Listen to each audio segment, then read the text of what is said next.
Je vais laver les pieds de votre fille, et elle va remarcher. Le riche rit, mais son sourire se figea. Alexandre Dubois ne dormait plus paisiblement depuis 2 ans. Sa fille unique, Anaïs, était en fauteuil roulant depuis qu'une inflammation cérébrale avait affecté le mouvement de ses jambes. Tous les meilleurs médecins de Paris étaient déjà passés par le manoir de Neuilly-sur-Seine, mais aucun n'avait réussi à rendre à la fillette de 5 ans la capacité de marcher. C'était un mardi matin, alors que l'homme d'affaires partait pour une énième consultation médicale avec sa fille, qu'il aperçut un jeune garçon d'environ 8 ans, à la peau sombre, debout devant le portail de la propriété. L'enfant portait un t-shirt rouge délavé et fixait la chaise roulante où Anaïs était assise. Alexandre allait accélérer sa voiture quand le garçon s'approcha de la vitre. « Monsieur, puis-je vous parler 1 minute ?» dit le garçon d'une voix ferme qui ne correspondait pas à son âge. Alexandre baissa la vitre plus par curiosité que par réel intérêt. Le garçon avait quelque chose de différent dans le regard, une gravité qui attirait l'attention. « Qu'est-ce que tu veux, mon petit ? Je suis pressé. J'ai vu la petite fille dans son fauteuil roulant. Si vous me laissez faire, je peux lui laver les pieds et elle remarchera. »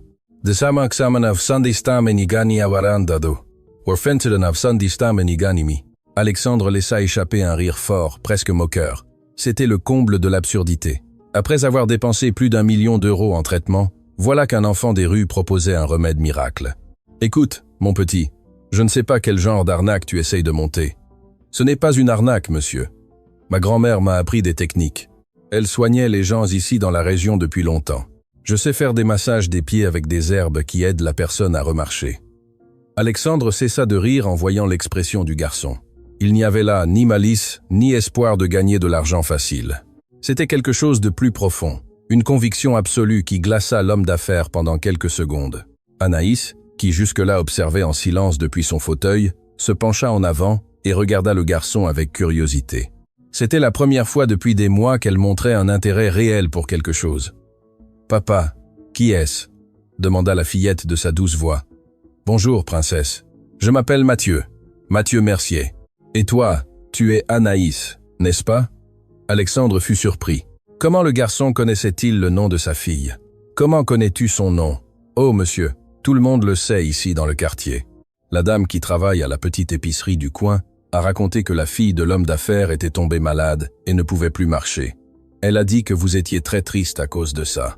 L'homme d'affaires sentit une oppression dans sa poitrine. Il ne savait pas que sa douleur était devenue de notoriété publique dans la région. Il avait toujours essayé de garder les choses en famille, mais apparemment les rumeurs couraient plus vite que sa discrétion. « Papa, il peut m'aider ?» demanda Anaïs avec cette innocence qui faisait toujours fondre le cœur de son père. « Ma chérie, ce n'est pas si simple. Monsieur, vous ne perdez rien à me laisser essayer. J'ai juste besoin d'une bassine d'eau tiède et de quelques petites plantes. Si ça ne marche pas, vous me renvoyez, et c'est tout. Mais si ça marche… » Mathieu fit une pause, regardant directement Alexandre dans les yeux. « Si ça marche, la princesse pourra courir de nouveau. » Alexandre sentit quelque chose d'étrange dans sa poitrine. Un mélange d'espoir et de désespoir qu'il n'avait pas ressenti depuis longtemps. Tous les médecins avaient été catégoriques. Les chances qu'Anaïs remarche étaient pratiquement nulles. L'inflammation avait causé des dommages irréversibles au système nerveux. « D'où viens-tu, mon petit? Où as-tu appris ces techniques ?»« J'habite là-bas, dans le quartier populaire de Saint-Denis, monsieur. Ma grand-mère, Madame Solange, elle était guérisseuse. Elle soignait tout le monde dans la communauté. Quand j'étais petit, elle m'emmenait avec elle lors de ses visites, et elle m'apprenait. Elle disait que j'avais le don dans les mains. Et où est ta grand-mère maintenant ?» Le visage du garçon s'attrista un instant. « Elle est partie il y a environ 3 mois, monsieur. Elle est tombée très malade et n'a pas pu se guérir, mais avant de partir, elle m'a fait promettre de continuer à aider les gens. Elle a dit que je ne pouvais pas laisser ce savoir mourir avec moi. » Alexandre réalisa que le garçon était orphelin. Cela expliquait ses vêtements usés et son air un peu perdu. Mais en même temps, il y avait une détermination impressionnante chez cet enfant. « Et tu es sûr de pouvoir aider ma fille, vraiment ? Seul Dieu le sait, n'est-ce pas, monsieur ? Mais ma grand-mère disait toujours que quand la personne veut vraiment guérir et que la famille y croit, les plantes et les massages fonctionnent mieux. La foi aide le corps à se guérir. » Anaïs applaudit, émue, encouragée par la conversation. « Papa, on va essayer. S'il te plaît, je veux qu'il me lave les pieds. » Alexandre regarda sa fille, puis le garçon, et prit une décision qui changerait leur vie pour toujours. « D'accord, mais nous allons le faire correctement. Monte dans la voiture. » Nous allons en parler chez moi avec ma femme. Mathieu hésita un instant. Vous êtes sûr? Je suis pauvre, monsieur. Je ne veux pas vous déranger. Si tu peux vraiment aider ma fille, tu ne seras plus jamais un dérangement pour cette famille. Le portail du manoir s'ouvrit et la voiture entra lentement. Mathieu regardait, impressionné par la taille de la maison, avec ses jardins bien entretenus et une piscine qui brillait sous le soleil du matin. C'était un monde complètement différent du sien. Quand ils arrivèrent au garage, Alexandre aida Anaïs à sortir de la voiture et la réinstalla dans son fauteuil roulant. Mathieu observa attentivement les mouvements de la fillette, comme s'il analysait quelque chose d'important. « Pouvez-vous sentir vos jambes, princesse ?» demanda le garçon, s'accroupissant à la hauteur des yeux de la petite fille. « Parfois des élancements étranges, mais je ne peux pas les bouger. C'est bon signe. Ça signifie que les nerfs ne sont pas complètement paralysés. Ma grand-mère disait toujours que quand la personne sent quelque chose, il y a encore moyen d'améliorer. » Ils entrèrent dans la maison et Alexandre appela sa femme, Monique. Elle était dans le salon, lisant un magazine de décoration, essayant de se distraire de l'angoisse constante qu'elle ressentait depuis le problème de sa fille. « Monique, je veux que tu rencontres Mathieu. Eh bien, il dit qu'il peut aider Anaïs. » Monique leva les yeux de son magazine et vit l'enfant. Sa première réaction fut la méfiance. Il y avait quelque chose qui clochait. Pourquoi Alexandre amènerait-il un enfant inconnu à la maison? À y aider? Alexandre dit qu'il sait faire des massages spéciaux aux pieds qui pourraient faire remarcher notre fille. Monique laissa échapper un rire amer. « Alexandre, pour l'amour du ciel, après tout ce que nous avons traversé, tu vas croire un enfant de la rue ?» Mathieu fit un pas en avant avec politesse, mais fermeté. « Madame, je comprends votre méfiance, mais ma grand-mère a soigné beaucoup de gens avec des problèmes similaires à ceux de la princesse. J'ai un petit carnet avec toutes les recettes et les façons de faire les massages. Si madame veut y jeter un œil. » L'enfant sortit de la poche de son short un petit carnet à la couverture en cuir déjà très usée. Les pages étaient jaunies et remplies de notes manuscrites. Monique prit le carnet et commença à le feuilleter. Il y avait des dessins de plantes, des recettes aux noms étranges, et des instructions détaillées sur les points de pression des pieds et des jambes. D'où votre grand-mère a-t-elle tiré tout ce savoir? Elle l'a appris de sa grand-mère, qui l'a appris de sa grand-mère. Notre famille a toujours eu ce don, madame, mais je suis le dernier. Si je n'utilise pas ce savoir, il mourra avec moi. Il y avait quelque chose dans la simplicité et la sincérité du garçon qui émut profondément Monique. Elle regarda Anaïs, qui observait tout attentivement, puis Alexandre. « Et tu veux essayer ça ici, à la maison? J'ai juste besoin d'une grande bassine, d'eau tiède et de quelques plantes. Madame a de la menthe et du romarin dans le jardin? Oui, j'en ai. Alors c'est déjà un bon début. Ma grand-mère disait que ces plantes aident à réveiller les nerfs endormis. » Alexandre intervint.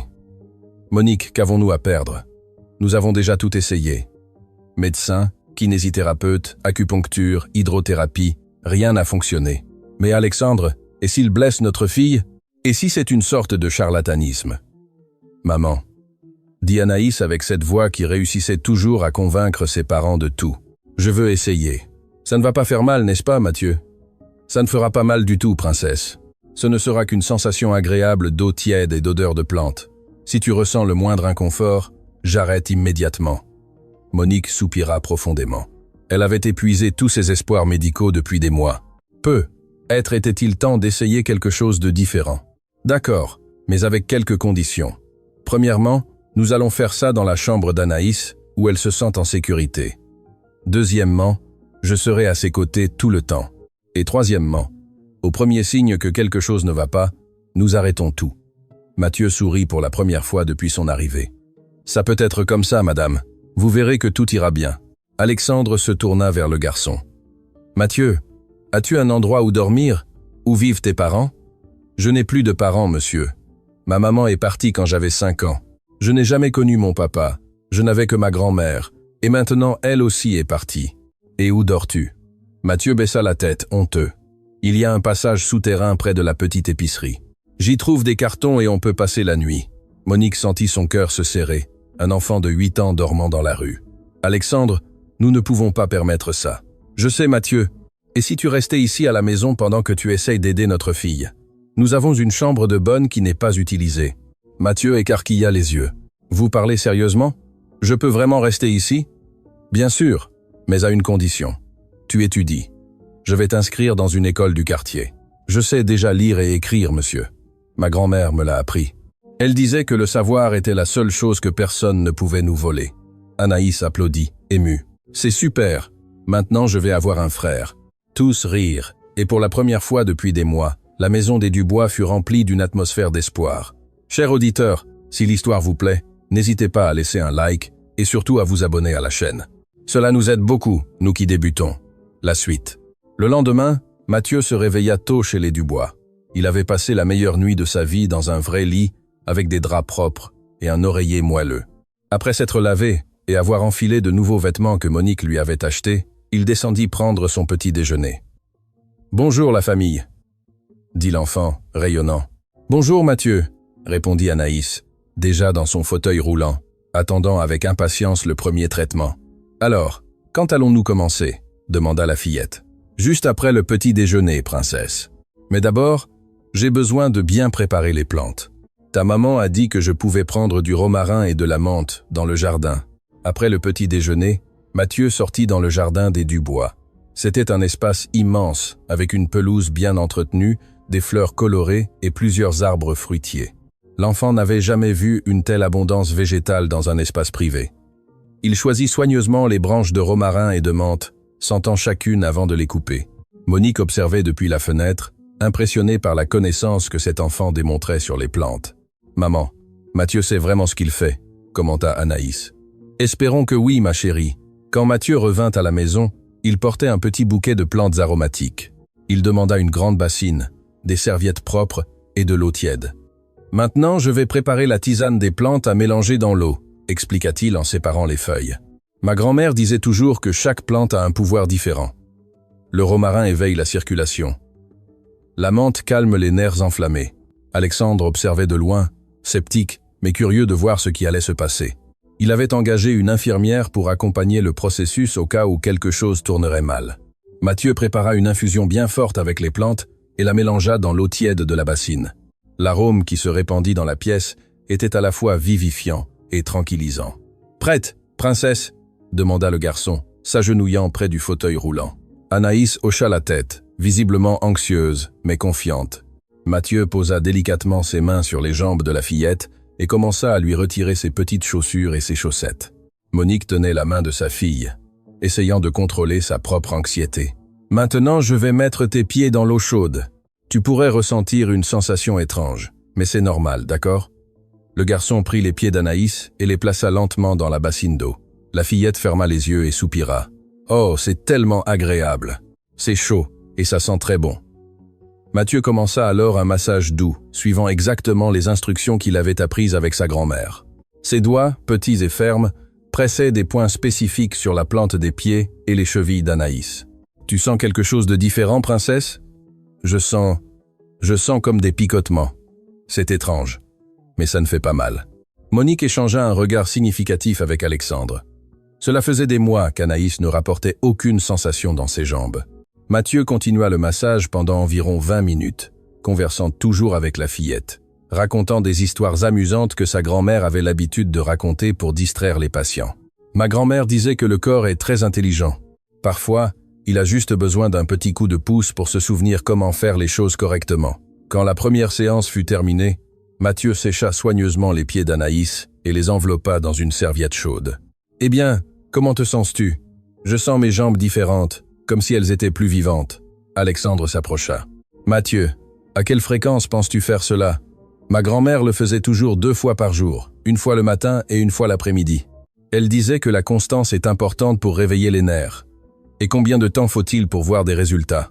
Ça dépend de chaque personne, monsieur. Certains cas que ma grand-mère a traités se sont améliorés en quelques jours, d'autres ont pris des semaines. Mais il y avait toujours une amélioration. Ce même après-midi, lors de la 2e séance de la journée, il se passa quelque chose que personne n'attendait. Alors que Mathieu massait le pied droit d'Anaïs, elle laissa échapper un cri de surprise. « Qu'est-ce qui se passe, ma chérie ?» Monique courut vers elle, alarmée. « Je l'ai senti. J'ai senti qu'il touchait mon pied. Ce n'est pas juste des picotements, maman. J'ai vraiment senti sa main. » Tous gardèrent le silence un instant. Alexandre s'agenouilla près de sa fille. « Tu es sûr, Anaïs ?»« Oui, je suis sûr, papa. Mathieu, refais-le. » Le garçon pressa de nouveau le même point sur le pied de la fillette. « Ah, je l'ai senti de nouveau. Je l'ai vraiment senti. » Les larmes commencèrent à couler sur le visage de Monique. C'était le premier signe concret d'amélioration en 2 ans. Mathieu sourit, mais garda son calme. « C'est un bon signe, princesse. Mais maintenant, il est important d'avoir de la patience. Vilo cantales, quantri mostifa. Le corps a besoin de temps pour bien récupérer. » Cette nuit-là, pendant le dîner, Anaïs ne cessait de parler des sensations qu'elle avait ressenties. « Mathieu, comment as-tu appris tout ça? Ta grand-mère était médecin? » « Non, princesse. Elle n'a pas étudié à l'école comme les médecins, mais elle savait des choses que l'école n'enseigne pas. Elle disait qu'elle avait appris de la vie et des plantes. » Alexandre avait été pensif tout au long du repas. « Mathieu, je voulais te parler de quelque chose. Demain, je t'emmènerai rencontrer la Dré Hélène, la kinésithérapeute d'Anaïs. Je pense qu'il est important qu'elle sache ce que tu fais. Elle ne va pas se fâcher contre moi pour avoir touché sa patiente? Ça pourrait lui paraître étrange au début. Mais si tu aides vraiment notre fille, elle voudra comprendre comment. » Monique fut d'accord. « Il est important que nous ayons un suivi professionnel, Mathieu. Ce n'est pas que nous ne te faisons pas confiance, mais nous voulons nous assurer que nous faisons tout correctement. » « Je comprends, madame. Ma grand-mère disait toujours que ça ne coûtait rien d'unir l'ancien savoir au nouveau savoir. » Le lendemain matin, Alexandre amena Mathieu et Anaïs à la clinique de la Dré Hélène Lefebvre, une kinésithérapeute renommée qui suivait le cas de la fillette depuis plus d'1 an. La Dré Hélène était une femme d'une 50aine d'années, aux cheveux poivre et cils relevés en chignon et à la posture sérieuse qui intimidait un peu. Quand elle vit Alexandre arriver avec Mathieu, son expression devint interrogative. « Alexandre, qui est cet enfant? »« Dré Hélène, voici Mathieu. »« Eh bien, il aide au traitement d'Anaïs. » La kinésithérapeute haussa les sourcils. « Aider? Comment ?» Alexandre expliqua brièvement ce qui s'était passé ces derniers jours. La Dré Hélène écoutait avec une incrédulité croissante. « Alexandre, vous êtes en train de me dire que vous avez permis à un enfant sans aucune formation médicale de manipuler votre fille? »« Dré Hélène, » intervint Anaïs. « Il ne m'a pas fait mal. Et regardez. » La fillette fit un effort visible et réussit à bouger légèrement les orteils. La Dré Hélène resta bouche bée. En 1 an de traitement, Anaïs n'avait jamais réussi à faire le moindre mouvement volontaire avec ses jambes. « Comment? Comment est-ce possible ?» Mathieu s'avança avec politesse, mais fermeté. « Docteur, ma grand-mère m'a appris qu'il y a des points sur les pieds qui réveillent les nerfs des jambes. Elle a soigné beaucoup de gens comme ça. Mais cela n'a aucune base scientifique. Il est impossible que de simples massages inversent des dommages neurologiques. Peut être que ce n'est pas seulement un massage, docteur. Ma grand-mère disait que quand la personne croit qu'elle va s'améliorer, le corps aide aussi. » La Dré Hélène demanda à examiner Anaïs. Après quelques tests, elle dut admettre qu'il y avait des réflexes qui n'existaient pas lors de la dernière consultation. « C'est inhabituel, » murmura-t-elle plus pour elle-même que pour les autres. « Docteur, » dit Alexandre, « je ne vous demande pas d'approuver ou de désapprouver les méthodes de Mathieu. Je veux juste que vous suiviez les progrès de ma fille et me disiez s'il y a des risques. » La Dré Hélène soupira profondément. « Eh bien, je dois admettre que les résultats sont surprenants, mais j'insiste pour suivre cela de près. Je ne peux pas permettre que ma patiente prenne des risques. Vous pouvez accompagner en toute confiance, docteur, dit Mathieu.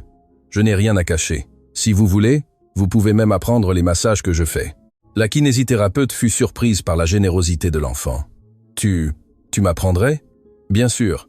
Ma grand-mère disait toujours que le savoir non partagé est un savoir perdu. » À partir de ce jour, la Dré Hélène commença à fréquenter régulièrement la maison des Dubois, observant et apprenant avec Mathieu. Elle fut impressionnée par la précision et la connaissance anatomique que le garçon démontrait, malgré n'avoir jamais étudié la médecine. « Mathieu, ta grand-mère connaissait vraiment des points d'acupression très spécifiques. Commenta-t-elle un après-midi après avoir observé une séance. « Qu'est-ce que l'acupression, docteur ?» C'est une technique orientale très ancienne qui utilise la pression sur des points spécifiques du corps pour stimuler la guérison. Ce que tu fais est très similaire, mais avec des éléments de la médecine traditionnelle française. Mathieu se sentit fier de savoir que ces techniques avaient un nom scientifique. Alors, ma grand-mère était vraiment sage, n'est-ce pas, docteur? Très sage, Mathieu. Et toi aussi, pour avoir si bien appris d'elle. Les semaines passèrent et Anaïs continuait de s'améliorer progressivement. Elle récupéra d'abord totalement la sensibilité dans ses jambes. Ensuite, elle commença à pouvoir bouger les orteils plus facilement. Puis, elle réussit à plier les genoux lorsqu'elle était allongée. À chaque petit progrès, la famille vibrait comme s'il s'agissait d'une grande conquête. Et pour eux, c'était vraiment le cas. Mathieu s'adapta parfaitement à la vie dans le manoir des Dubois. Alexandre avait tenu sa promesse et l'avait inscrit dans une école privée des environs.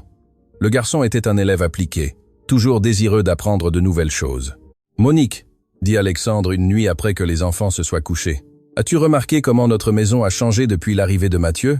Changé? Comment? Elle est plus vivante. Il y a des rires, de l'espoir. Même moi, je dors mieux. » Monique hocha la tête. « Il a apporté quelque chose de spécial à notre famille. Ce n'est pas seulement le traitement d'Anaïs. C'est comme s'il avait apporté de la lumière dans nos jours. Tu sais à quoi je pensais? Et si nous adoptions Mathieu officiellement? » Monique sourit. « Je pensais à la même chose. Il fait déjà partie de notre famille de toute façon. » Le lendemain, Alexandre appela Mathieu pour une conversation sérieuse. « Mathieu, Monique et moi voulions te dire quelque chose d'important. » L'enfant devint craintif. « J'ai fait quelque chose de mal, monsieur? » « Au contraire, tu as tout fait de bien. Nous voulions savoir si tu aimerais être notre fils officiellement, être le frère d'Anaïs pour toujours. » Mathieu resta sans voix pendant quelques secondes, puis les larmes commencèrent à couler de ses yeux. « Vous parlez sérieusement? » ?»« Très sérieusement. Si tu veux, nous allons faire les papiers pour officialiser tout ça. Tu auras notre nom de famille et tu feras partie de notre famille pour toujours. » Mathieu courut embrasser Alexandre, pleurant de joie. « Oui, je veux, papa, » dit-il, utilisant le mot « papa » pour la première fois de sa vie. Monique se joignit à l'étreinte, émue elle aussi. « Bienvenue dans la famille, mon fils. » Anaïs, qui avait tout entendu depuis le salon, cria de joie. « Maintenant, j'ai vraiment un frère. » Mais le bonheur de la famille serait mis à l'épreuve quelques semaines plus tard. Lors d'une séance de traitement, Anaïs tenta de se lever seule de sa chaise sans prévenir personne. Elle perdit l'équilibre et tomba, se cognant le genou par terre. La chute ne fut pas grave, mais causa une ecchymose qui effraya tout le monde. Monique paniqua. « Alexandre, et si nous forcions trop? Et si Mathieu faisait croire à notre fille à quelque chose d'impossible? Monique, calme-toi. » « Non, Alexandre. Je ne peux pas me calmer en voyant notre fille se blesser pour une fantaisie. » Mathieu entendit la discussion depuis la pièce d'à côté et se sentit terrible. Aidait-il vraiment ou ne faisait-il que créer de faux espoirs? « Peut-être vaudrait-il mieux que j'arrête les traitements, » dit le garçon à Alexandre cette nuit-là. « Je ne veux pas que la princesse se blesse à cause de moi. » « Mathieu, la chute était un accident. Anaïs était trop excitée et a essayé de se lever seule. Ce n'était pas ta faute. Mais, et si sa maman a raison? Et si je trompe tout le monde? » Alexandre s'agenouilla à la hauteur des yeux de l'enfant. « Mathieu, en 2 mois, tu as accompli plus de progrès avec notre fille que les docteurs en 2 ans. Anaïs est plus heureuse, plus pleine d'espoir. Même si elle ne remarchait jamais, ce que tu as fait pour notre famille vaut déjà plus que tout l'argent du monde. Mais, monsieur, il n'y a pas de mais, mon fils. Tu fais maintenant partie de cette famille. Dans les moments difficiles, nous restons unis, nous ne fuyons pas. » Le lendemain matin, ce fut Anaïs, qui convainquit sa mère de laisser les traitements continuer. « Maman, je ne me suis pas blessée parce que Mathieu a mal fait. Je me suis blessée parce que j'étais bête et que j'ai essayé de me lever seule. Mais, tu sais pourquoi j'ai essayé? Parce que j'ai senti que je pouvais. Cela faisait des mois que je ne ressentais plus ça, maman. » Monique serra sa fille dans ses bras, toujours préoccupée, mais commençant à comprendre. « Tu es sûre de vouloir continuer? »« Oui, maman. Et je veux que Mathieu continue d'être mon frère aussi. Il prend mieux soin de moi que n'importe quel médecin. » Les traitements reprirent, mais avec encore plus de prudence et de supervision. La Drey-Hélène était présente à toutes les séances, surveillant chaque progrès et ajustant les techniques si nécessaires. « Mathieu, » lui dit-elle un après-midi, « je voulais m'excuser de la façon dont je t'ai accueilli au début. Je me suis trompé en jugeant tes méthodes sans les connaître. N'y pensez pas, docteur. Vous ne faisiez que protéger la princesse. Je comprends. Mais maintenant, je vois que tu as un vrai don. Et le plus important, tu as de l'amour. Cela fait toute la différence dans le traitement. Ma grand-mère disait toujours cela, que l'amour guérissait plus que n'importe quel médicament. Chers auditeurs, si vous appréciez l'histoire, n'hésitez pas à laisser un like et surtout à vous abonner à la chaîne. Cela nous aide beaucoup, nous qui débutons. Maintenant, continuons. L'été arriva et avec lui une surprise que personne n'attendait. Anaïs s'était tellement améliorée que la Drey-Hélène Lefebvre suggéra qu'elle essaie d'utiliser un déambulateur pendant les séances de kinésithérapie. « Un déambulateur ?» demanda Monique, anxieuse. « Oui, les muscles de ses jambes répondent très bien aux stimuli. Je crois que le moment est venu d'essayer des exercices de soutien de poids. » Mathieu rayonna à cette nouvelle. « Tu as entendu ça, princesse? Tu vas pouvoir te tenir debout. Mais, et si je n'y arrive pas ?» Anaïs montra un peu de peur. « Bien sûr que tu peux, petite sœur, Je sais que tu peux. Le premier essai avec le déambulateur eut lieu un matin de décembre. Toute la famille était réunie dans la chambre d'Anaïs, ainsi que la Dré Hélène Lefebvre et 2 infirmières. Mathieu avait préparé une séance de massage spéciale avant l'essai, utilisant une recette que sa grand-mère réservait pour les moments les plus importants. « Prête, princesse ?» Anaïs hocha la tête, mais tous pouvaient voir l'anxiété dans ses yeux. Avec beaucoup de soin, Alexandre et Mathieu aidèrent la fillette à sortir de son fauteuil roulant et à se placer derrière le déambulateur.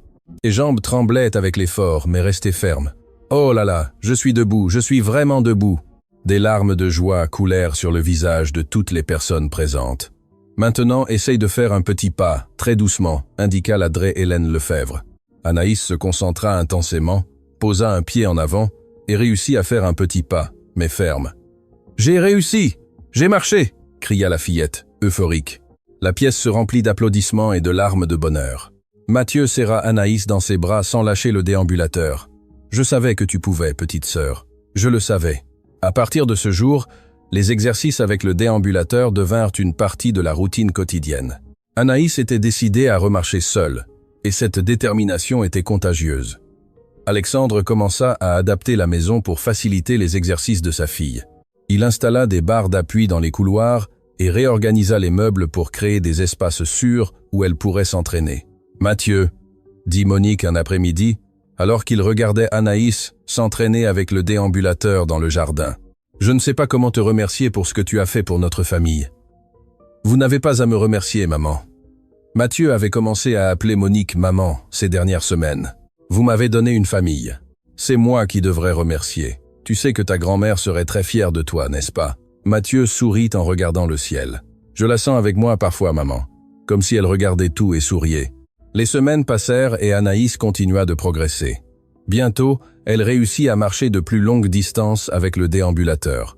Ensuite, elle essaya quelques pas en s'appuyant uniquement sur une canne. « Je crois que le moment est venu d'essayer sans soutien », dit la Dré Hélène Lefebvre lors d'une consultation. « Sans aucun soutien ?» demanda Alexandre, encore craintif. Ses muscles sont suffisamment forts et sa coordination s'est améliorée de manière impressionnante. « Bien sûr, nous allons faire tout ça avec beaucoup de prudence. » Le jour désigné pour le premier essai de marche sans soutien, la tension était palpable. Monique avait invité les grands-parents d'Anaïs, venus de Lyon spécialement pour l'occasion. Mathieu prépara une séance de massage encore plus élaborée, utilisant toutes les techniques qu'il avait apprises avec sa grand-mère. « Aujourd'hui est un jour spécial, princesse. Je sens que tout va bien se passer. Je suis un peu nerveuse, Mathieu. C'est normal, mais souviens-toi que tu as déjà réussi à te tenir debout. Tu as déjà réussi à marcher avec un déambulateur. Tu as déjà réussi à marcher avec une canne. Marcher seul n'est que la prochaine étape. » Anaïs hocha la tête, respira profondément et se mit debout, tenant les mains d'Alexandre. « Maintenant, je vais lâcher tes mains, » dit le père, « mais seulement quand tu te sentiras prête. » La fillette resta immobile pendant quelques secondes, sentant l'équilibre dans ses propres jambes. « Prête à pas ?» Alexandre lâcha les mains de sa fille lentement. Anaïs resta debout seule pendant quelques secondes qui parurent une éternité. « Elle a réussi !» cria Mathieu. « Maintenant, essaye de venir vers moi. » Le garçon se plaça à environ 2 mètres de distance, les bras ouverts. Anaïs le regarda, respira profondément et fit le premier pas seul. Puis le deuxième, puis le troisième. Titubant un peu, mais ferme, elle arriva jusqu'à Mathieu, qui la serra dans une étreinte émue. « J'ai réussi à marcher seul !»« My plan, apes are abrupt, protraft, in a ness. From the scient, Wieden, even, and they. » La pièce éclata en applaudissements, cris de joie et larmes de bonheur. Monique sanglotait d'émotion. Alexandre ne pouvait s'empêcher de sourire, et les grands-parents d'Anaïs pleuraient de joie. La Dré Hélène secouait la tête d'admiration. En 20 ans de profession, elle n'avait jamais vu une récupération pareille. C'est presque miraculeux. « Ce n'est pas un miracle, docteur, » dit Mathieu, toujours enlacé avec Anaïs. « C'est de l'amour et de la patience. » Cette nuit-là, la famille Dubois organisa une fête improvisée pour célébrer. Ils appelèrent les voisins, les employés de maison et même quelques camarades de l'école de Mathieu. Madame Janine, l'employée qui travaillait dans la maison depuis plus de 10 ans, ne pouvait s'empêcher de pleurer de joie. « Oh mon Dieu, quel enfant béni! Il a apporté la guérison à notre petite princesse. » Ce n'était pas seulement moi, Madame Janine, c'était tout le monde ensemble. La famille qui a cru, La Dré Hélène qui a aidé, vous qui m'avez soigné. Ce fut un travail d'équipe.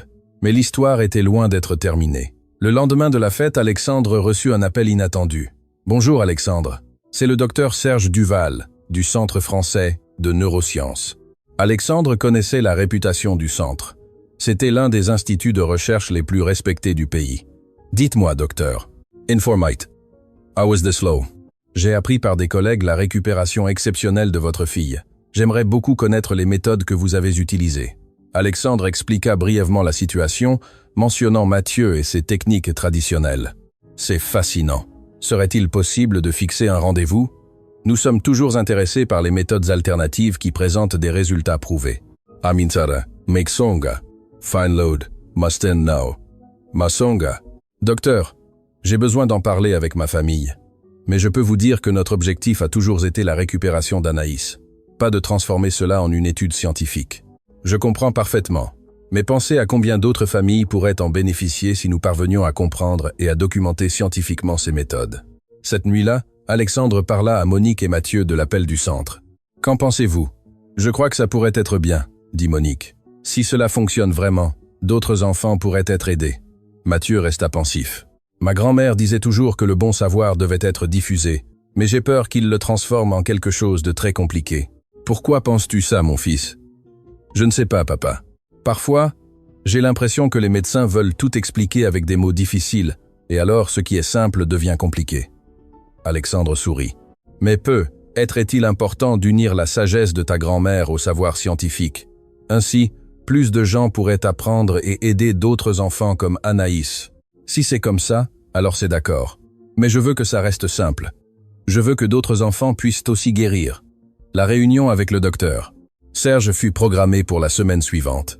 Le médecin, un homme d'une 50aine d'années, aux cheveux poivre et sel et aux lunettes, arriva chez les Dubois, accompagné de 2 assistants et d'équipements d'enregistrement. « Mathieu, c'est un plaisir de te rencontrer, » dit le docteur Serge en tendant la main à l'enfant. « Également, docteur, j'aimerais beaucoup observer une séance de votre travail avec Anaïs, si vous le permettez. » La séance se déroula naturellement, Mathieu expliquant chaque mouvement et technique qu'il utilisait. Le docteur Serge Duval prenait constamment des notes, impressionné par la précision et la connaissance anatomique démontrée par l'enfant. « Mathieu, où exactement votre grand-mère a-t-elle appris ces techniques? » Elle disait que ça venait de la famille, docteur. Sa grand-mère les faisait déjà, et la grand-mère de sa grand-mère aussi. C'est quelque chose qui se transmet de génération en génération. Et êtes-vous sûr qu'il n'y a aucune formation médicale formelle dans la famille? Sûr, docteur. Ma famille a toujours été pauvre. Personne n'a jamais étudié la médecine, mais ils ont toujours su soigner. Le docteur Serge Duval fut fasciné. Ce que tu fais combine des éléments d'acupression orientale, de réflexologie plantaire, de massage thérapeutique et de phytothérapie. C'est impressionnant comment ta famille a développé ces techniques intuitivement. La grand-mère disait que la nature enseigne, docteur, il suffit de savoir écouter. Mathieu, j'aimerais te faire une proposition. Que dirais-tu si nous documentions scientifiquement tes méthodes? Cela pourrait aider beaucoup d'autres enfants. Comment ça, docteur? Nous ferons des études contrôlées. Nous mesurerons les résultats. Nous publierons des articles scientifiques. Ton savoir pourrait être enseigné aux kinésithérapeutes et aux médecins du monde entier. Mathieu regarda Alexandre et Monique, cherchant des conseils. « Mon fils, la décision t'appartient, » dit Alexandre. « Mais pense au bien que cela pourrait faire. Si ça va aider d'autres enfants comme Anaïs, alors j'accepte, » dit Mathieu avec sa simplicité habituelle. Les mois suivants furent intenses. Une équipe de chercheurs commença à fréquenter régulièrement la maison des Dubois, documentant tout ce que Mathieu faisait. L'enfant dut apprendre à expliquer scientifiquement des techniques qu'il avait toujours faites intuitivement. « Mathieu, » demanda l'une des chercheuses, la Dré Gabrielle, « pourquoi presses-tu spécifiquement ce point du pied ?»« Parce que ma grand-mère disait qu'ici passe un petit nerf qui va jusqu'à la jambe, docteur. Intéressant. »« Then masses other arverov in the Decius fall and the Ninevaya. » Ce point correspond exactement au méridien du foie en médecine traditionnelle chinoise, qui est lié aux tendons et aux muscles. Alors, ma grand-mère avait raison. Non seulement raison, mais elle était très en avance sur son temps. Pendant cette période, Anaïs continuait de s'améliorer. Elle pouvait déjà courir de petites distances, monter les escaliers et même faire du vélo avec des petites roues. « Mathieu, » dit-elle un après-midi alors qu'il jouait dans le jardin, « merci de m'avoir appris à marcher de nouveau. C'est toi qui as fait tout l'effort, petite sœur. J'ai juste aidé un petit peu, mais sans toi, Je n'aurais jamais réussi. Le garçon sourit en se souvenant des mots de sa grand-mère. Tu sais ce que ma grand-mère disait? Qu'on ne guérit personne. On aide seulement la personne à se guérir elle-même. Ta grand-mère était très sage. Oui, elle l'était. Et je sais qu'elle est heureuse de te voir courir partout. 6 mois après le début de la recherche, le docteur Serge Duval appela la famille pour une réunion importante. Nous avons des résultats préliminaires extraordinaires, annonça-t-il. Les méthodes de Mathieu montrent une efficacité dans 78% des cas testés. C'est plus élevé que de nombreux traitements conventionnels. Alexandre fut impressionné. Et maintenant? Maintenant, nous voulons proposer quelque chose de plus grand. Un institut de recherche et de traitement spécialisé dans la combinaison des méthodes traditionnelles avec la médecine moderne. Mathieu serait le consultant principal. Un institut complète. Oui, avec votre autorisation, bien sûr. Ce serait une façon d'honorer la mémoire de la grand-mère de Mathieu et d'aider des milliers d'enfants. Mathieu garda le silence un instant. Puis-je poser une condition, docteur? Bien sûr. Laquelle? Que l'institut soit gratuit pour les familles pauvres. Que chaque enfant puisse être soigné, qu'il ait de l'argent ou non. Le docteur Serge Duval sourit. Mathieu, tu ne cesses jamais de m'impressionner. C'est exactement ce que nous comptons faire. La construction de l'Institut Solange, en l'honneur de la grand-mère de Mathieu, prit 2 ans. Pendant ce temps, Mathieu continua d'étudier, apprenant l'anatomie, la neurologie et la kinésithérapie, tout en gardant vivante l'essence des enseignements de sa grand-mère. Anaïs, maintenant âgée de 8 ans, était devenue une enfant complètement normale, courant, sautant et jouant comme n'importe quel enfant de son âge. Elle accompagnait fréquemment Mathieu lorsqu'il s'occupait d'autres enfants, servant d'exemple vivant que la récupération était possible. « Mathieu », dit-elle un après-midi, observant une séance avec une fillette qui était arrivée à l'institut en fauteuil roulant. « Tu crois qu'elle aussi pourra marcher ?»« J'en suis sûr, petite sœur. Chaque enfant est un cas différent, mais avec amour et patience, il y a toujours un moyen. » Le jour de l'inauguration de l'Institut fut émouvant. Des centaines de familles avec des enfants ayant des problèmes moteurs vinrent de toute la France pour découvrir le travail de Mathieu. Le garçon, maintenant âgé de 10 ans, était nerveux, mais déterminé. « Mathieu, » dit Alexandre quelques instants avant la cérémonie, « ta grand-mère serait très fière de toi aujourd'hui. »« J'espère que oui, papa. J'espère faire ce qu'il faut. J'en suis sûr, mon fils. » Pendant la cérémonie d'ouverture, Mathieu fut invité à prendre la parole. Bien qu'il fût encore un enfant, sa présence sur scène était impressionnante. « Mon nom est Mathieu Mercier-Dubois », commença-t-il d'une voix ferme, « et je veux vous parler de ma grand-mère, Madame Solange. » Il parla des enseignements qu'il avait reçus, de l'importance de l'amour et de la patience dans le processus de guérison, et de la façon dont la médecine traditionnelle et la médecine moderne pouvaient travailler ensemble. « Cet institut n'est pas seulement le mien », conclut-il. « Il est de toutes les familles qui croient que l'amour peut guérir. Il est de tous les enfants qui ne renoncent pas à rêver de marcher. Et il est de ma grand-mère qui m'a appris que le meilleur médicament du monde est l'affection. » Les applaudissements furent assourdissants. Dans le public, Anaïs applaudissait avec enthousiasme. Alexandre et Monique pleuraient de fierté, et la draie Hélène secouait la tête d'admiration. Au cours des 6 premiers mois de fonctionnement, l'Institut a accueilli plus de 200 enfants. Les résultats étaient impressionnants. Plus de la moitié montrèrent des améliorations significatives et beaucoup réussissaient à récupérer complètement leur mouvement. Mathieu était devenu une petite célébrité, mais il restait le même enfant humble et dévoué. Il se levait tôt tous les jours pour s'occuper des enfants, étudiait l'après-midi et passait les soirées à planifier de nouveaux traitements. « Mathieu, » dit Monique une nuit alors qu'ils dînaient en famille, « tu ne veux plus jouer, tu ne vis plus que pour l'Institut. Mais j'aime ce que je fais, maman. Quand je vois un enfant faire ses premiers pas, c'est mieux que n'importe quel jeu. Je comprends, mon fils, mais il est important que tu aies aussi du temps pour être un enfant. » Alexandre fut d'accord. « Ta maman a raison. Et si nous organisions des vacances en famille? Il y a longtemps que nous n'avons pas voyagé. »« Puis-je emmener quelques enfants de l'Institut ?» demanda Mathieu, pensant toujours à ses patients. Tous rirent.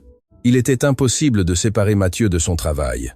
La première grande fête d'anniversaire de Mathieu en tant que membre de la famille Dubois fut inoubliable. Alexandre et Monique organisèrent une célébration à l'Institut, invitant tous les enfants en traitement et leurs familles. Mathieu n'avait demandé qu'une chose en cadeau, que chaque famille plante un arbre dans le jardin de l'Institut, créant ainsi une forêt de l'espoir. « Pourquoi des arbres, Mathieu ?» demanda Anaïs. « Parce que ma grand-mère disait que les arbres poussent lentement, mais deviennent forts et donnent de l'ombre aux autres. Je veux que l'Institut soit comme ça, grandissant lentement, mais aidant beaucoup de gens. » Pendant la fête, il se passa quelque chose qui marquerait la vie de Mathieu pour toujours. Une vieille dame aux cheveux entièrement blancs et aux yeux bienveillants s'approcha de lui. « Mathieu, mon nom est Thérèse. J'étais une amie de ta grand-mère Solange. » Le garçon écarquilla les yeux. « Vous connaissiez ma grand-mère » ? « Je la connaissais très bien. Nous travaillions ensemble dans la communauté depuis plus de 20 ans. Quand j'ai appris ton histoire, je suis venu jusqu'ici pour te rencontrer. Vous êtes aussi guérisseuse ? Je l'étais. Maintenant, je suis à la retraite, dit-elle en souriant. Mais je suis venu t'apporter quelque chose. Madame Thérèse ouvrit une vieille sacoche et en sortit un épais livre à la couverture en cuir. Ta grand-mère m'a demandé de le garder. Elle a dit qu'un jour tu en aurais besoin. Mathieu prit le livre avec révérence. Il était lourd et dégageait une odeur d'herbe et de thym. Qu'est-ce que c'est ? Ce sont tous les savoirs que ta grand-mère a accumulés au cours de sa vie. Recettes, techniques, histoire de guérison. Elle a passé des années à écrire ceci, disant toujours que ce serait pour toi. Mathieu ouvrit le livre et vit des pages écrites à la main avec la calligraphie soignée de Madame Solange. Il y avait des dessins de plantes, des diagrammes de points de pression et des récits détaillés de traitements. Elle a écrit tout ça pour moi ? Elle disait que tu avais un don spécial, que tu allais aider beaucoup de gens. Il semble qu'elle avait raison. Mathieu serra le livre contre sa poitrine, sentant une connexion profonde avec sa grand-mère. Merci, Madame Thérèse. C'est le meilleur cadeau que je puisse recevoir. Ta grand-mère a aussi laissé un message. Que tu n'oublies jamais d'où tu viens et que tu utilises ce savoir toujours avec amour. Vous pouvez être tranquille, je vous le promets. Cette nuit-là, Mathieu resta éveillé tard, lisant le livre de sa grand-mère. Il découvrit des techniques qu'il ne connaissait pas, des histoires fascinantes de guérison et des conseils sur la façon de gérer les cas difficiles.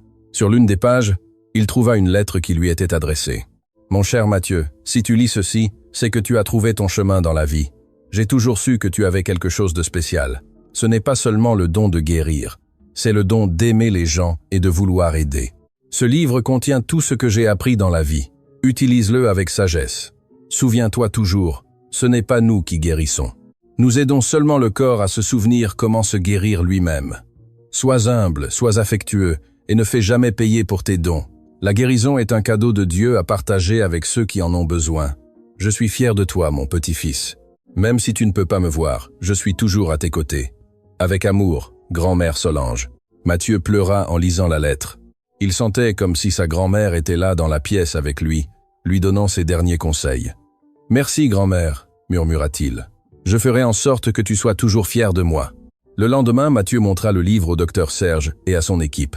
Les chercheurs furent fascinés par la richesse des informations qui y étaient contenues. « Mathieu, c'est un trésor de la médecine traditionnelle, » dit le docteur Serge. « Ta grand-mère a documenté des connaissances qui auraient pu se perdre pendant des générations. Elle était très sage, docteur. Avec votre permission, nous aimerions étudier ce livre et incorporer certaines de ces techniques dans nos protocoles de traitement. Vous pouvez l'étudier en toute liberté, docteur. Ma grand-mère a écrit ceci pour aider les gens.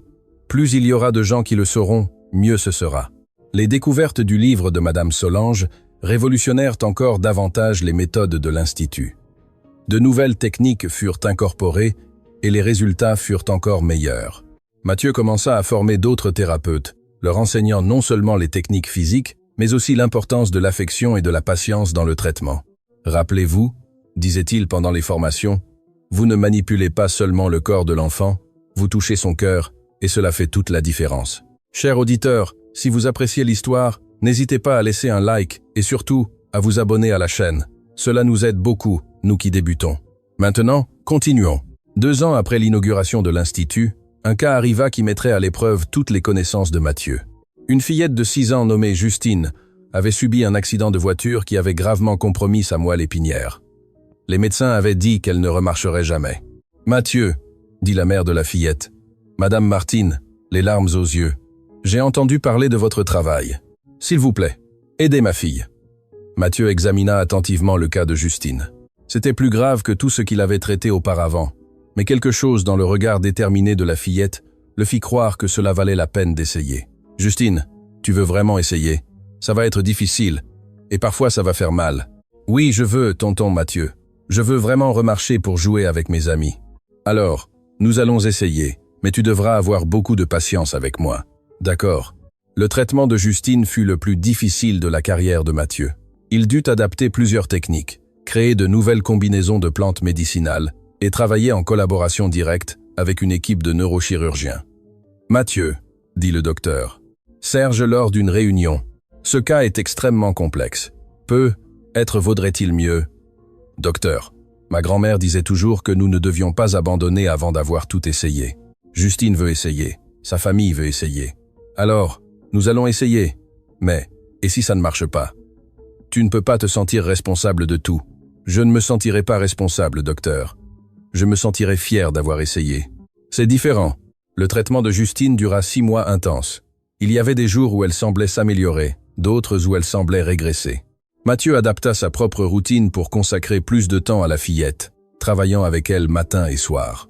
Anaïs accompagnait fréquemment son frère lors de ses séances, discutant avec Justine et racontant sa propre histoire de récupération. « Justine, disait-elle, moi aussi j'ai longtemps été incapable de marcher, mais Mathieu ne renonce jamais. Si toi non plus tu ne renonces pas, tu y arriveras. Tu es sûre, Anaïs? Oui, je suis sûr. Mathieu a quelque chose de spécial dans les mains. Ma maman dit que c'est de l'amour et que l'amour fonctionne toujours. Au 5e mois de traitement, le premier signe d'amélioration se produisit. Pendant un massage, Justine ressentit une légère sensation dans le pied gauche. « Tonton Mathieu, je l'ai senti. J'ai senti que tu touchais mon pied. » Tous dans la pièce restèrent silencieux. C'était le premier signe de réponse neurologique depuis l'accident. « Tu es sûre, Justine? »« Sûr. Refais-le. » Mathieu répéta le mouvement, pressant doucement un point spécifique sur le pied de la fillette. « Ah, je l'ai senti de nouveau. » Des larmes coulèrent sur le visage de Madame Martine. Après des mois de désespoir, il y avait enfin une lumière d'espoir. « Mathieu, n'est-il pas encore trop tôt pour célébrer, Madame Martine? Mais c'est un très bon signe. Cela signifie que tout n'est pas perdu. » À partir de ce jour, les améliorations de Justine furent graduelles, mais constantes. Elle récupéra d'abord la sensibilité dans les 2 jambes, puis réussit à bouger les orteils, puis à plier les genoux. « Tonton Mathieu, demanda-t-elle lors d'une séance, pourquoi ne vous êtes-vous pas rendu avec moi? Les autres docteurs ont dit que je ne remarcherai jamais. Parce que, Justine, ma grand-mère m'a appris que tant qu'il y a de la vie, il y a de l'espoir, et tu as beaucoup de vie en toi. Et votre grand-mère avait raison. Elle l'avait toujours. C'était la personne la plus sage que j'ai connue. » Au 6e mois de traitement, arriva le moment le plus émouvant. Justine était suffisamment forte pour essayer de se tenir debout avec un soutien. Le jour fut marqué comme une occasion spéciale. Toute l'équipe de l'Institut était présente, ainsi que la famille de Justine et de nombreuses autres familles qui suivaient le cas. Mathieu prépara une séance spéciale utilisant toutes les techniques qu'il avait apprises, y compris certaines du livre secret de sa grand-mère. « Prête, Justine? »« Prête, tonton Mathieu. » Avec beaucoup de soin, Mathieu et 2 kinésithérapeutes aidèrent Justine à se tenir debout. Ses jambes tremblaient avec l'effort, mais soutenaient son poids. « Mon Dieu, je suis debout. Maman, je suis debout. » Madame Martine courut embrasser sa fille en pleurant de joie. « Maintenant, nous allons essayer un petit pas, » demanda Mathieu. « Allons-y. » Justine se concentra intensément et réussit à faire un petit pas, mais ferme, avec la jambe gauche. « J'ai réussi, tonton Mathieu, j'ai réussi !»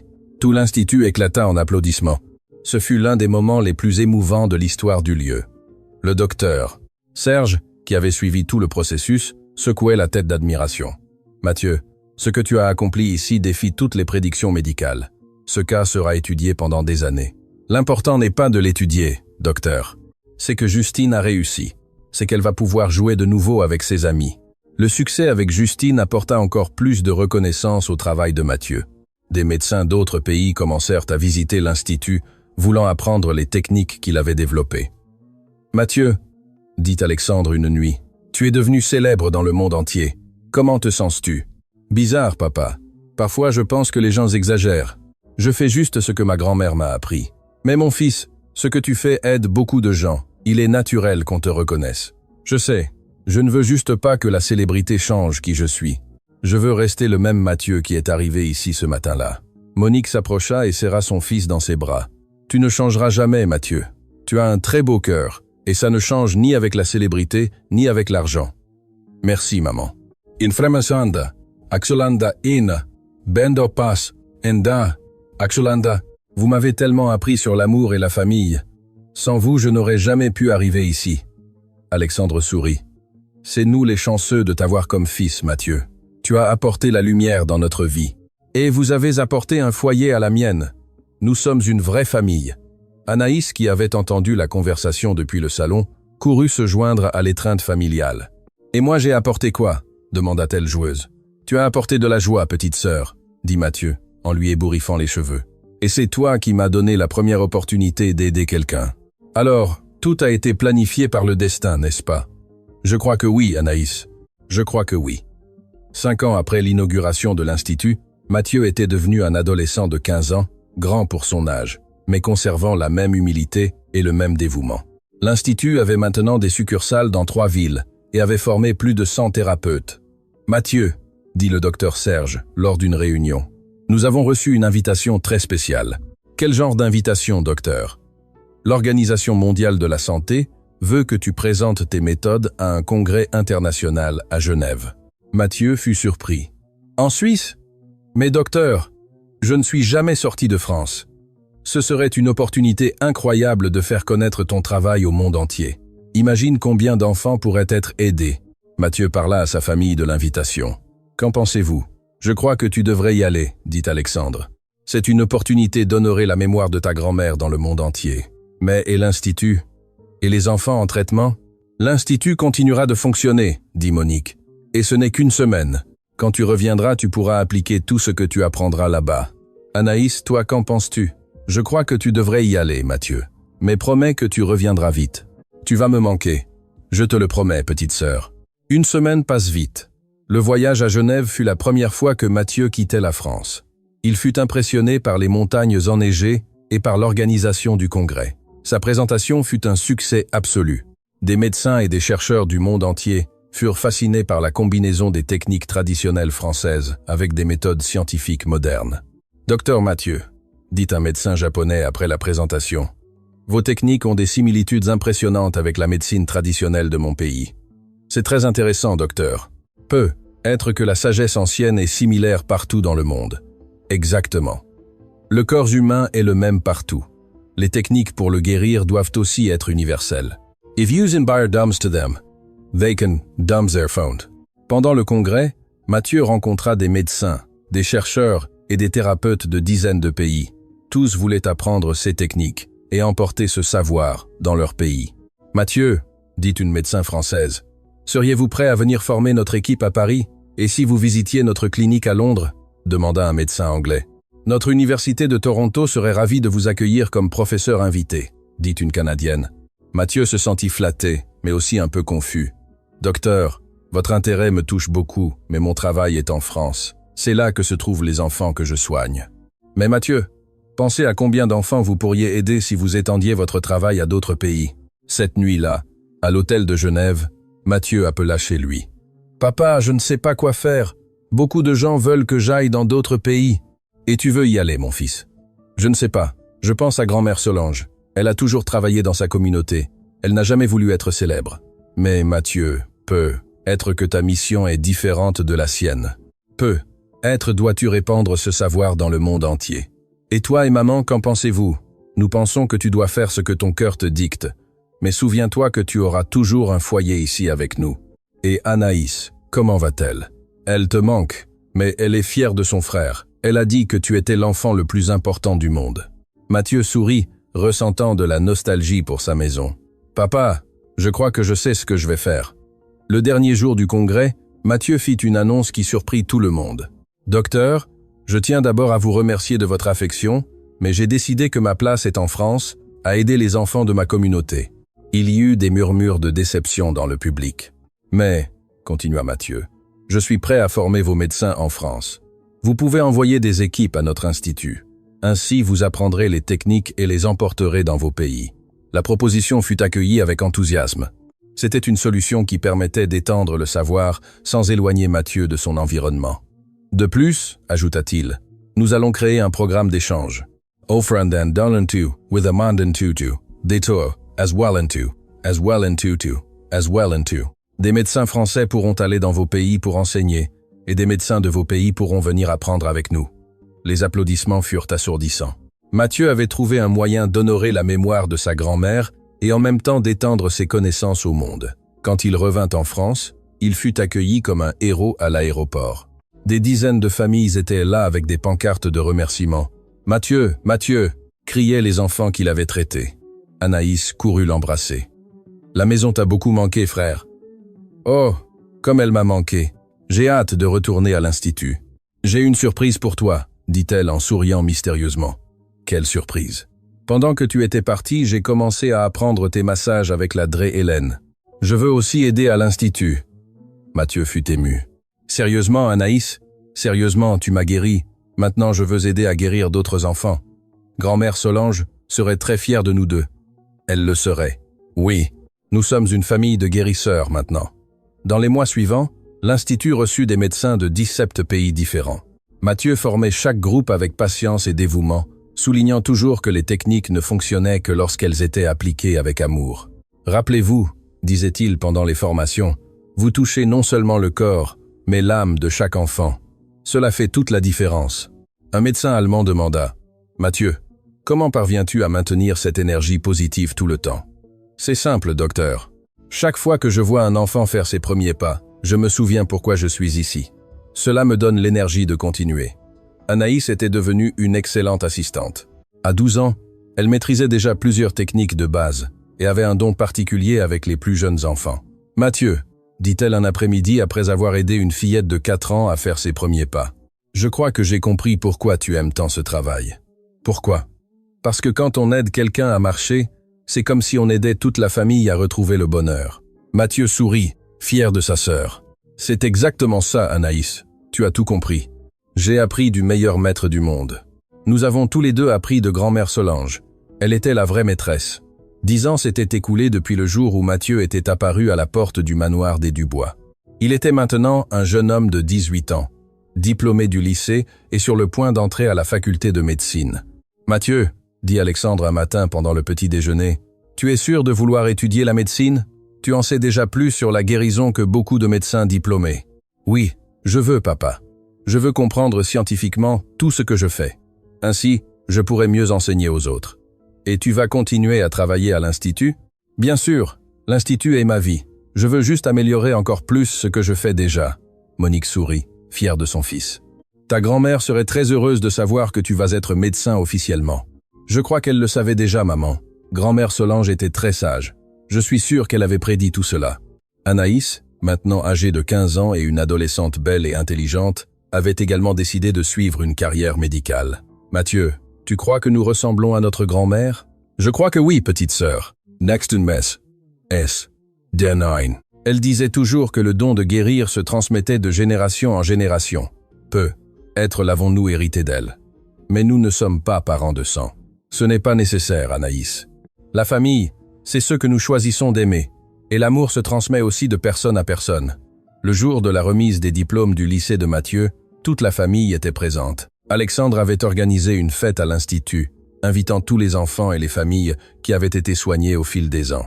Pendant son discours, Mathieu parla des rêves qu'il avait pour l'avenir. « Quand j'étais petit, ma grand-mère me racontait des histoires sur un endroit où tous les enfants malades pouvaient être guéris. À l'époque, je croyais que ce n'était qu'un conte. Aujourd'hui, je sais que cet endroit existe, nous l'avons construit ensemble. » Il regarda Anaïs, qui était au premier rang. « Mais nous avons encore beaucoup de travail devant nous. Il y a encore beaucoup d'enfants qui ont besoin de notre aide. Il y a encore beaucoup de familles qui souffrent. » Le docteur. Serge s'approcha de la scène. « Mathieu, au nom de tous les professionnels qui ont travaillé avec toi ces années, je veux dire que tu as révolutionné notre façon de voir la médecine. Tu nous as appris que guérir est un acte d'amour. » « Merci, docteur. Mais celle qui m'a appris cela, c'était ma grand-mère Solange. J'ai juste transmis ce que j'ai appris d'elle. » Cette nuit-là, après le départ de tous les invités, la famille Dubois se réunit dans le salon pour une conversation intime. « Mathieu, » dit Alexandre, « je veux que tu saches que tu as complètement changé nos vies. »« Comment ça, papa ? » ?»« Avant que tu n'arrives, notre maison était triste. Anaïs était malade. Nous étions désespérés. No think, worry. Anna, tu as apporté l'espoir, la guérison et l'amour à notre famille. Monique fut d'accord. Et pas seulement à nous, mon fils. Tu as changé la vie de centaines de familles. Anaïs s'approcha de son frère. « Mathieu, puis-je te demander quelque chose ?»« Bien sûr, petite sœur. Regrettes-tu quelque chose ? D'avoir laissé ta vie dans le quartier populaire pour venir vivre avec nous ?» Mathieu réfléchit un instant avant de répondre. « Je ne regrette rien, Anaïs. Ma vie dans le quartier populaire m'a appris à valoriser les choses simples. Ma vie avec vous m'a appris que la famille n'a rien à voir avec l'argent. Elle a à voir avec l'amour. Et les deux ensemble m'ont fait devenir qui je suis aujourd'hui. Et grand-mère Solange te manque? Elle me manque beaucoup, petite sœur, mais je sais qu'elle est fière de moi. Et je sais que chaque enfant que j'aide à marcher est une façon d'honorer sa mémoire. Because of it and dice, voyo foyo. And time dice. Je crois qu'elle est ici avec nous maintenant, dit Anaïs en regardant le ciel à travers la fenêtre. J'en suis sûr, répondit Mathieu. Elle a promis qu'elle ne me laisserait jamais seule. Alexandre s'approcha de ses enfants. Vous savez que Monique et moi ne pouvons pas avoir d'autres enfants, n'est-ce pas? Nous le savons, papa, répondirent les deux. Alors vous êtes nos seuls enfants et nous ne pourrions pas avoir de meilleurs enfants. Waglamas, for report. We have very two. Mathieu et Anaïs s'étreignirent avec leurs parents, formant une famille unie par l'amour et la gratitude. Papa, dit Mathieu, puis-je faire une demande? Bien sûr, mon fils, n'importe quoi. Je veux que mon diplôme de médecine porte le nom de Solange avec Dubois. Mathieu Mercier Solange Dubois, pour honorer ma grand-mère et honorer notre famille. Alexandre et Monique furent émus. Bien sûr que tu peux, mon fils, ce sera magnifique. Merci. Ainsi, chaque fois que quelqu'un prononcera mon nom, il se souviendra de la grand-mère qui m'a tout appris. Les années universitaires de Mathieu furent intenses.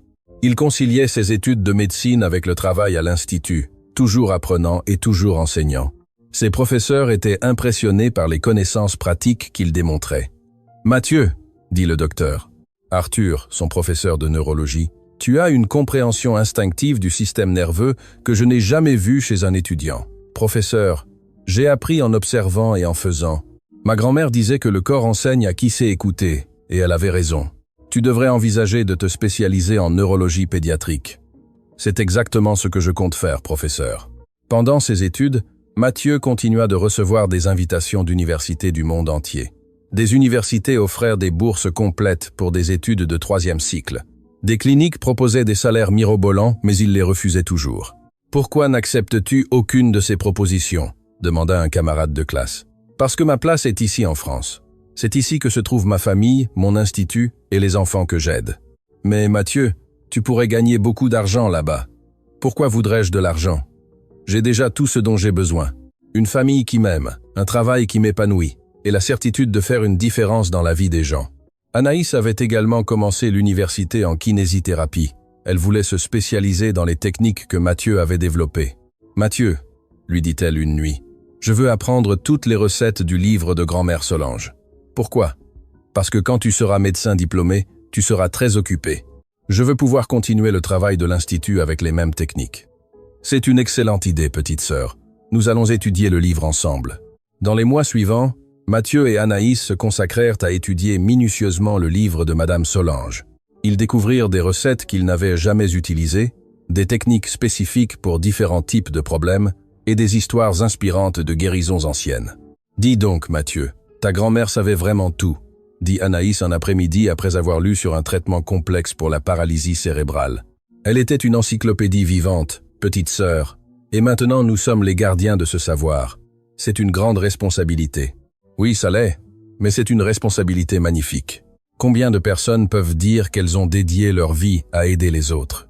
La dernière année de ses études, Mathieu décida d'écrire sa thèse sur l'intégration entre la médecine traditionnelle française et les méthodes scientifiques modernes.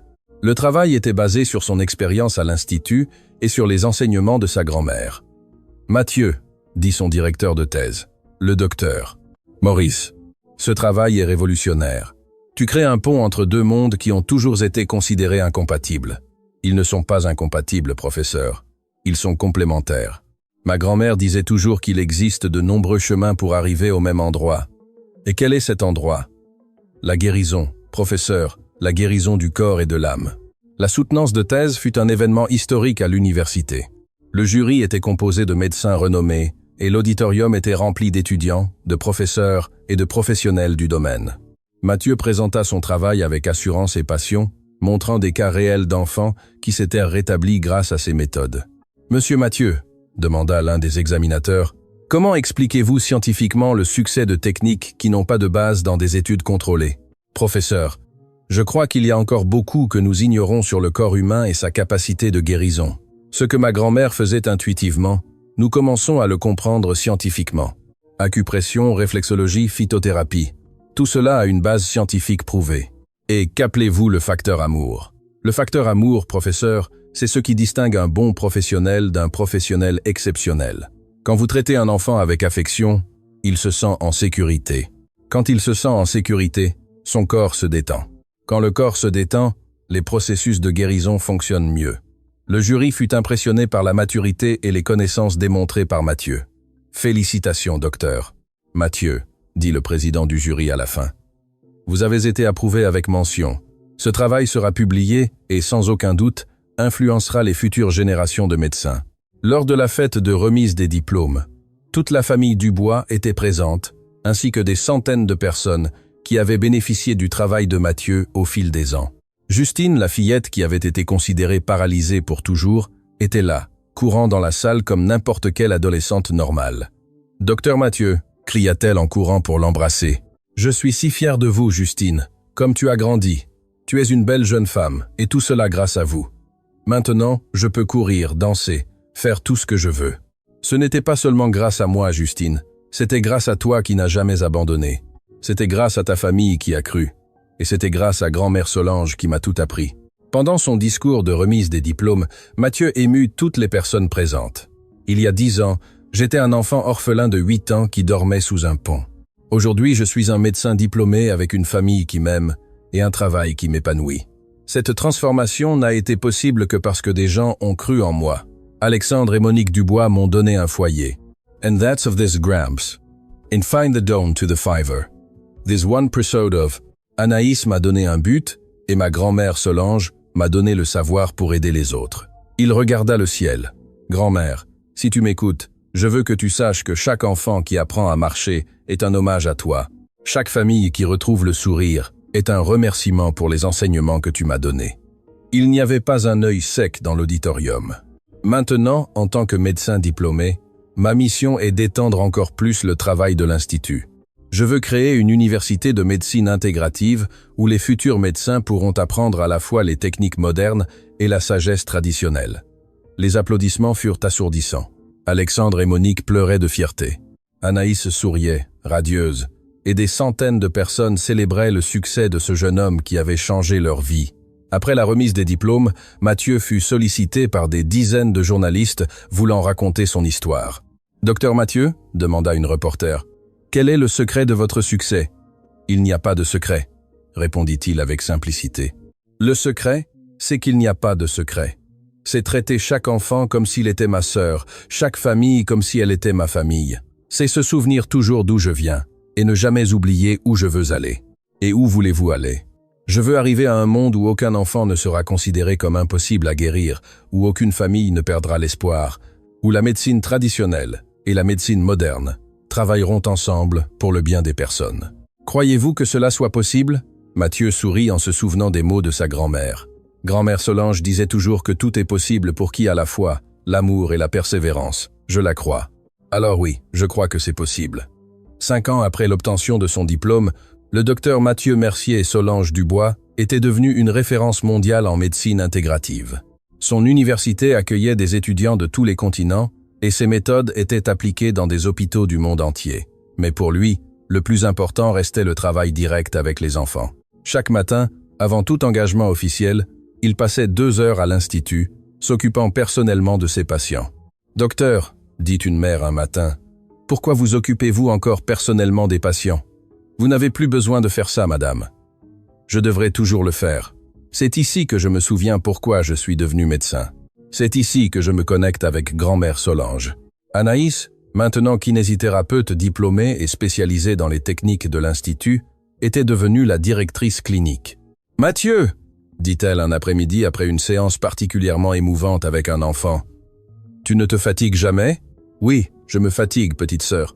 Mais alors je regarde un enfant faire ses premiers pas. Je vois le sourire de la famille et toute l'énergie revient. Je crois que grand-mère Solange savait que cela allait arriver. I call of and through fate next 20. I God Yev as a and a fate. Je crois qu'elle savait tout, Anaïs. Elle était spéciale, et nous aussi nous sommes spéciaux. Du moins, nous faisons des choses spéciales. Nous faisons des choses simples avec beaucoup d'amour. C'est ce que grand-mère m'a appris. Simplicité et amour. Le jour du 10e anniversaire de la première guérison d'Anaïs, toute la famille se réunit dans le jardin du manoir, là où tout avait commencé. « Vous vous souvenez de ce jour-là » demanda Alexandre en désignant le portail. « Un enfant inconnu est apparu là et a changé nos vies pour toujours. »« Je m'en souviens, » dit Anaïs. « J'étais en fauteuil roulant, triste, sans espoir, et soudain un ange est apparu dans ma vie. »« Ce n'était pas un ange, petite sœur, » rit Mathieu. « C'était juste un enfant effrayé qui voulait t'aider. Pour moi, tu as toujours été un ange, Mathieu. Un ange que grand-mère Solange a envoyé pour me guérir. » Monique serra ses 2 enfants dans ses bras. « Vous savez que vous êtes la plus grande bénédiction de ma vie, n'est-ce pas ?»« Nous le savons, maman, » répondirent-ils ensemble. « Et vous savez que vous serez toujours nos enfants, peu importe où la vie vous mène. »« Toujours, maman, » dit Mathieu. « Cette famille est le plus grand cadeau que j'ai reçu, plus grand même que le don de guérir. » Alexandre sourit. « Et dire que tout a commencé avec un enfant offrant de laver les pieds de ma fille et un père désespéré qui a décidé de donner une chance à l'impossible, » compléta Monique. « Parfois l'impossible n'est que le possible déguisé, » dit Mathieu, répétant une phrase qu'il avait apprise de sa grand-mère. Cette nuit-là, seul dans sa chambre, Mathieu ouvrit le livre de Madame Solange et relut la lettre qu'elle lui avait laissée. Même après tant d'années, les mots l'émouvaient toujours. Il prit une plume et écrivit à la fin du livre. « Grand-mère Solange, aujourd'hui, il y a 10 ans que j'ai aidé Anaïs à marcher pour la première fois. En ces 10 ans, j'ai traité plus de 1000 enfants. J'ai vu des centaines d'entre eux faire leurs premiers pas. J'ai vu des familles entières transformées par le pouvoir de la guérison. Mais le plus important que j'ai appris, c'est que vous aviez raison en tout. L'amour guérit vraiment, la patience fonctionne vraiment, et la sagesse simple est plus puissante que n'importe quelle technologie. Aujourd'hui, je suis médecin, j'ai une université, je suis connu dans le monde entier, mais je suis toujours le même enfant que vous avez élevé. Je continue à laver les pieds avec affection, à faire des massages avec amour et à traiter chaque enfant comme s'il faisait partie de la famille. Vous m'avez appris que nous ne guérissons personne. Nous aidons seulement les gens à se guérir eux-mêmes, et c'est ce que je continue de faire tous les jours. Merci de m'avoir choisi pour porter vos enseignements. Je promets qu'ils ne mourront jamais. Avec un amour éternel, votre petit-fils, Mathieu. Quand il eut fini d'écrire, Mathieu sentit une douce brise entrer par la fenêtre comme une étreinte affectueuse. Il sourit, sachant que sa grand-mère était fière. Le lendemain, un nouvel enfant arriva à l'institut. C'était un enfant de 6 ans qui avait perdu le mouvement de ses jambes après une infection. Ses parents étaient désespérés, sans espoir. « Docteur, » dit la mère, les larmes aux yeux, « les médecins ont dit que mon fils ne remarcherait jamais, mais j'ai entendu parler de votre travail. » Mathieu s'agenouilla à la hauteur des yeux de l'enfant. « Quel est ton nom, champion ?»« Gabriel. » Gabriel est un joli nom, un nom d'ange protecteur. « Tu veux essayer de marcher de nouveau, Gabriel ?»« Oui, je veux, docteur, je veux beaucoup. » Mathieu sourit, se rappelant lui-même 10 ans auparavant. « Alors nous allons commencer. Je vais te laver les pieds avec de l'eau tiède et des plantes aromatiques. Ça va être agréable, tu verras. » Et ainsi un nouveau cycle commençait. Un nouvel enfant, une nouvelle famille, une nouvelle opportunité de faire la différence. Anaïs observait depuis la porte, souriante. « C'est beau de te voir travailler, frère. C'est beau de participer à un miracle, petite sœur. Même après tant d'années, je suis encore ému. Je crois que c'est ce qui fait la différence. Tu n'as jamais perdu la capacité de t'émouvoir et je ne la perdrai jamais. Tant que je pourrai m'émouvoir en voyant un enfant faire ses premiers pas, je saurai que je suis sur la bonne voie. » Alors qu'il préparait la bassine d'eau tiède et de plantes médicinales, Mathieu murmura une prière silencieuse. « Grand-mère Solange, un autre enfant a besoin de notre aide.